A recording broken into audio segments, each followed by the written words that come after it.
जय माता की। श्री दुर्गा सप्तशती 11वां अध्याय। देवताओं द्वारा देवी की स्तुति तथा देवी द्वारा देवताओं को वरदान। ऋषि बोले, देवी के द्वारा महादैत्यपति शुंभ के मारे जाने पर इंद्र आदि सब देवताओं ने अग्नि को आगे करके अभीष्ट के प्राप्त होने के कारण कात्यायनी देवी की स्तुति करने लगे। उनके मुख कमल खिल गए थे। देवता बोले, हे शरणागत के कष्टों को दूर करने वाली देवी, सर्व विश्व की माता, प्रसन्न हो। हे विश्वेश्वरी, प्रसन्न हो, इस संसार की रक्षा करो।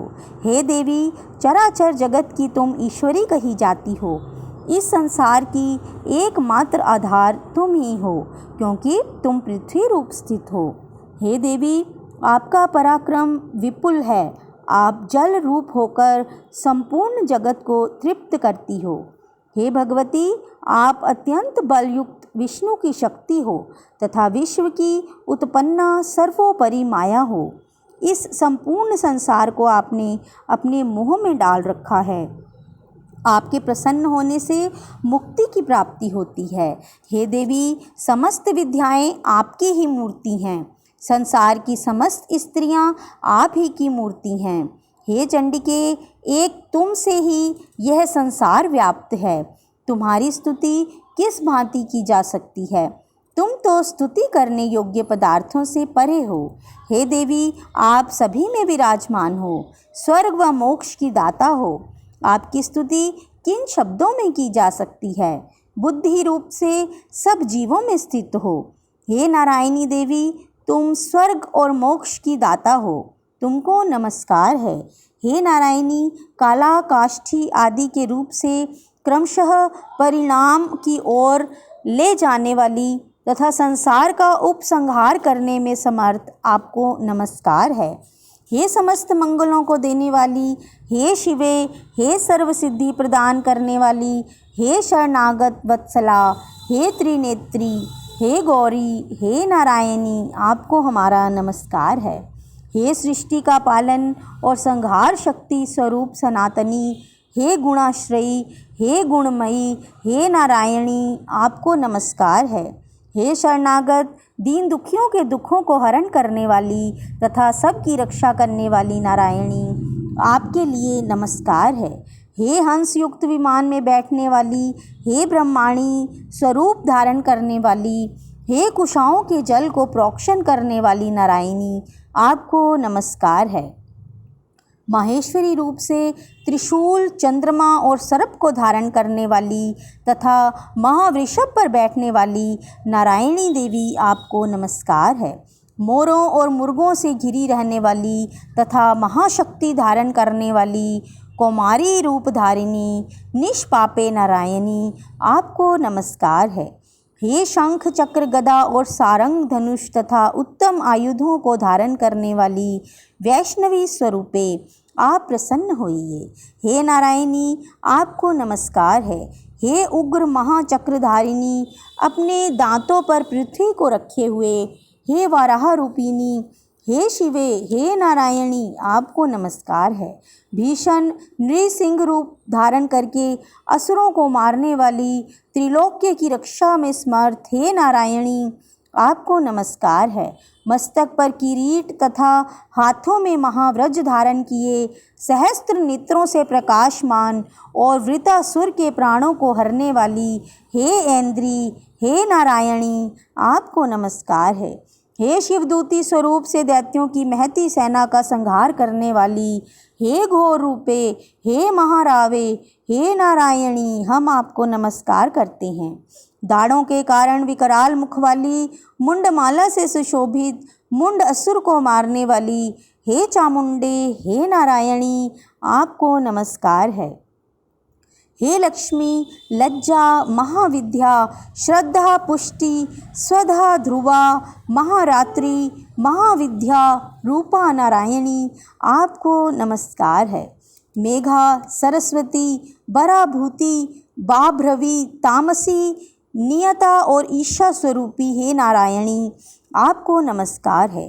हे सर्वस्वरूपा, सर्वेश्वरी, सर्वशक्तिमान, हे दुर्गे, आप हमारी समस्त भयों से रक्षा कीजिए, आपको नमस्कार है।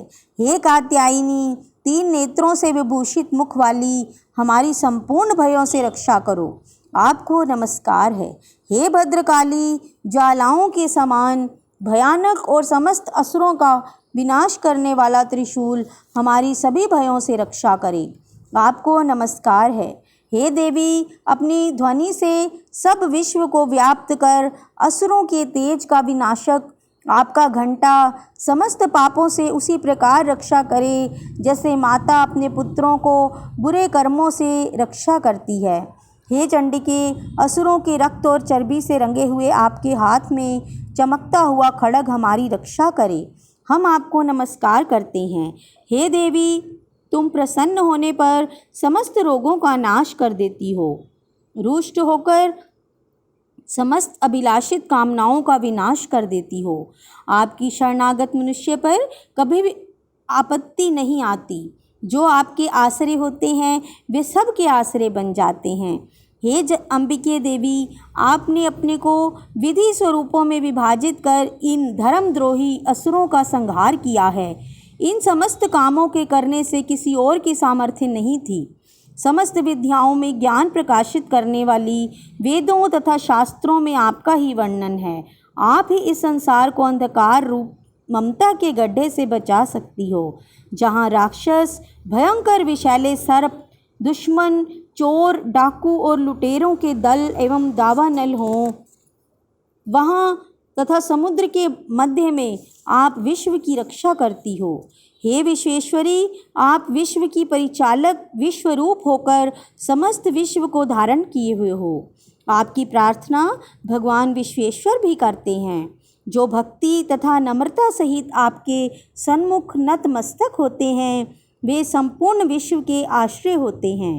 हे देवी, आप प्रसन्न होइए। आपने इस समय जिस प्रकार असुरों का वध करके तत्काल ही हमारी रक्षा की है, उसी प्रकार हमारी असुरों से सदा रक्षा करती रहना। संपूर्ण विश्व के पापों तथा उत्पात कारण पैदा होने वाले महामारी आदि बड़े बड़े उपद्रवों को शीघ्र ही दूर करें।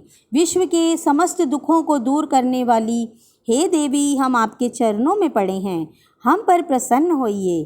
त्रैलोक के निवासियों की पूजनीय परमेश्वरी, आप हम सबको वर दें। तब देवी बोली, हे देवगण, मैं वरदान देने वाली हूँ। जगत के उपकार करने वाले अभिलाषित वर मुझसे मांगो, मैं अवश्य दूंगी। तब देवता बोले, हे अखिलेश्वरी, आप इस त्रैलोक्य की समस्त बाधाओं का दमन करती रहें, हमारे दुश्मनों का विनाश करती रहें।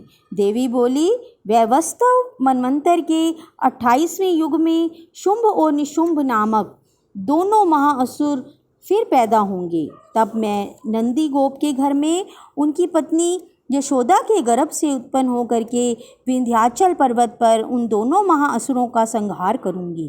तत्पश्चात पृथ्वी पर अत्यंत उग्र स्वरूप से अवतार लेकर वैप्रचित नामक असुरों का विनाश करूंगी।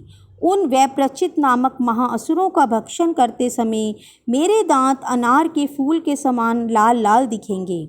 उस समय स्वर्ग से देवता और मृत्युलोक में मनुष्यगण मेरी निरंतर स्तुति करते हुए मुझे रक्तदंती नाम से पुकारेंगे। फिर पृथ्वी पर 100 वर्ष तक अनावृष्टि के कारण मुनियों की प्रार्थना करने पर बिना गर्भ के मैं इस पृथ्वी पर उत्पन्न होऊंगी। तदनंतर 100 नेत्रों से मुनियों को देखूंगी, अतः मनुष्य मुझे शताक्षी नाम से मेरी स्तुति करेंगे। हे देवताओं, उसके बाद मैं अपने शरीर से उत्पन्न शाखों द्वारा जब तक वर्षा न होगी तब तक समस्त संसार का पालन करूंगी। इस कारण जगत में मेरा नाम शाकंभरी विख्यात होगा और उसी समय मैं दुर्गम नामक राक्षसों को मारूंगी, जिससे मेरा भगवती दुर्गा नाम प्रसिद्ध होगा। और फिर मैं भीम रूप धारण करके मुनिजनों की रक्षा के लिए हिमालयवासी असुरों का भक्षण करूंगी। इस प्रकार मेरा नाम भीमा देवी प्रसिद्ध होगा।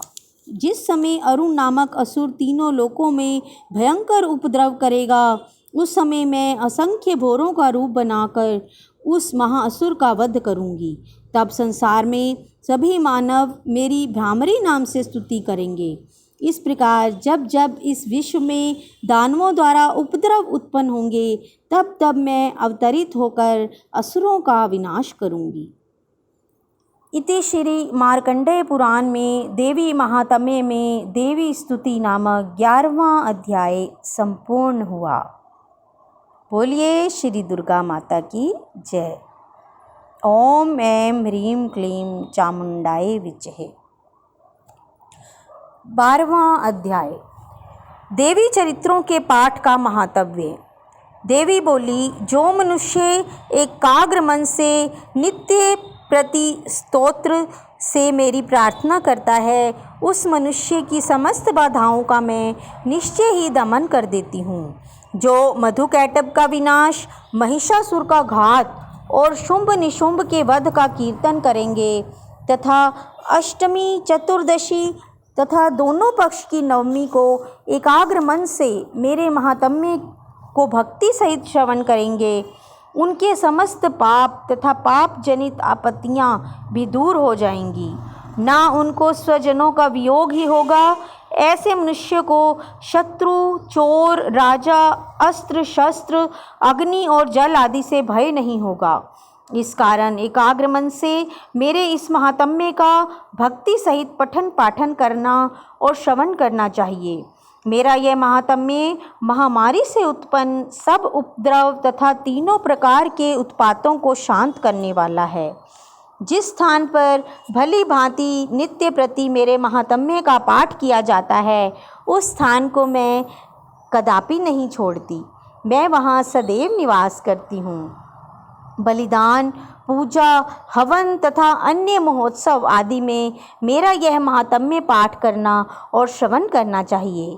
जानकर या बिना जाने जो भी इस प्रकार बलि, पूजा या हवन करेगा, उसे मैं प्रसन्नतापूर्वक ग्रहण करूँगी।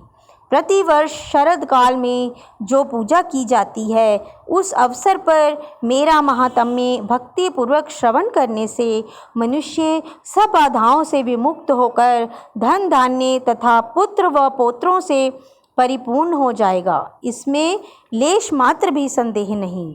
जो मेरे इस महात्म्य तथा शुभ उत्पत्तियों को और पराक्रम को श्रवण करते हैं, वे युद्ध में निडर हो जाते हैं। इस महात्म्य के सुनने वालों के शत्रु नष्ट हो जाते हैं, उनका कल्याण होता है और उनका समस्त कुटुंब आनंदित रहता है। शांति कर्मों में खोटे स्वप्न देखने पर ग्रह जनित भयंकर पीड़ा में होने वाले समस्त दुख शांत हो जाते हैं। मेरा महात्म्य बाल ग्रहों से आक्रांत हुए बालकों को शांति प्रदान करता है तथा आपस के विरोध को मिटाकर मैत्री उत्पन्न करने वाला है। इसके पाठ मात्र से राक्षस, भूत और पिशाचों का विनाश हो जाता है। यह मेरा महात्म्य मनुष्य मात्र को मेरे समीप लाने वाला है।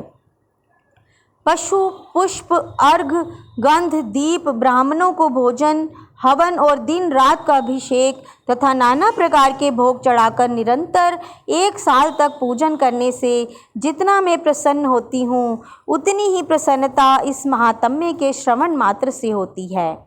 मेरे महात्म्य के सुनने से सब पाप नष्ट हो जाते हैं तथा सब रोग नष्ट हो जाते हैं। मेरे प्रादुर्भाव के कीर्तन करने से सब भूतों से रक्षा होती है। उसका श्रवण करने से मनुष्य को शत्रु भय नहीं रहता। आपके द्वारा जो मेरी स्तुति की गई है और जो ब्रह्मा जी ऋषियों ने विनती की है तथा ब्रह्मा जी ने जो स्तुतियाँ की हैं, उनके पाठ करने से बुद्धि श्रेष्ठ हो जाती है। जंगल में, सूने मार्ग में अथवा दावानल में घिर जाने पर, निर्जन स्थान पर, चोर उचक्कों से घिर जाने पर, दुश्मनों द्वारा पकड़े जाने पर, घन घोर वन में सिंह, व्याघ्र अथवा जंगली हाथियों के पीछा करने पर, क्रुद्ध नृपति के आदेश से वध के लिए गिरफ्तार किए जाने पर अथवा समुद्र में नौका पर बैठने के बाद वायु से वेग से नौका के डगमगाने पर और युद्ध में दारुण शस्त्रों की वर्षा के समय अथवा सब प्रकार की विपत्तियों तथा नाना प्रकार की यंत्रणाओं से दुखी होने पर जो मनुष्य मेरे चरित्र का स्मरण करता है वह सब प्रकार संकटों से मुक्त हो जाता है। मेरे प्रभाव से शेर इत्यादि व लुटेरे तथा शत्रु हमेशा उससे दूर रहते हैं। ऋषि बोले, इस प्रकार इतनी कथा कहकर प्रचंड विक्रमा भगवती चंडिका देवी समस्त देवताओं के देखते ही देखते वही अंतर ध्यान हो गई और सभी देवता निर्भय होकर पहले की भांति अपने अधिकारों का पालन करने लगे और शत्रुओं के नष्ट हो जाने पर अपना अपना यज्ञ भाग का उपयोग करने लगे। युद्ध स्थल में देवी के द्वारा असुरों तथा शुंभ निशुंभ के मारे जाने से शेष सभी राक्षस पाताल लोक में चले गए। हे राजन, भगवती अंबिका देवी इस भांति नित्य होती हुई भी अनेक बार जन्म लेकर इस संसार की रक्षा करती हैं। वही विश्व को मोहित करती हैं और वही जन्म देती हैं तथा वे ही प्रार्थना करने पर संतुष्ट हो विज्ञान एवं समृद्धि प्रदान करती हैं। हे राजन, जब प्रलय काल में महाबली से यह समस्त ब्रह्मांड व्याप्त हो जाता है तब वह देवी महाकाल रूप महामारी और उत्पत्ति काल में रिद्धि के रूप में होती है और पालन के समय वही सनातनी देवी प्राणियों की रक्षा करती है। वही देवी अभ्युदय के समय लक्ष्मी रूप होकर मनुष्यों को अनेक प्रकार के ऐश्वर्य की वृद्धि कराती हैं और आपत्ति काल में लक्ष्मी का नाश करती हैं। पुष्प, धूप, गंध आदि से पूजा करने अथवा स्तुति करने पर वह देवी धन, पुत्र और धर्म में शुभमति तथा उत्तम गति प्रदान करती हैं। इति श्री मार्कंडेय पुराण के देवी महात्म्य में फल स्तुति नामक 12वां अध्याय संपूर्ण हुआ। बोलिए श्री दुर्गा माता की जय। ओम ऐं ह्रीं क्लीं चामुंडाय विद्महे।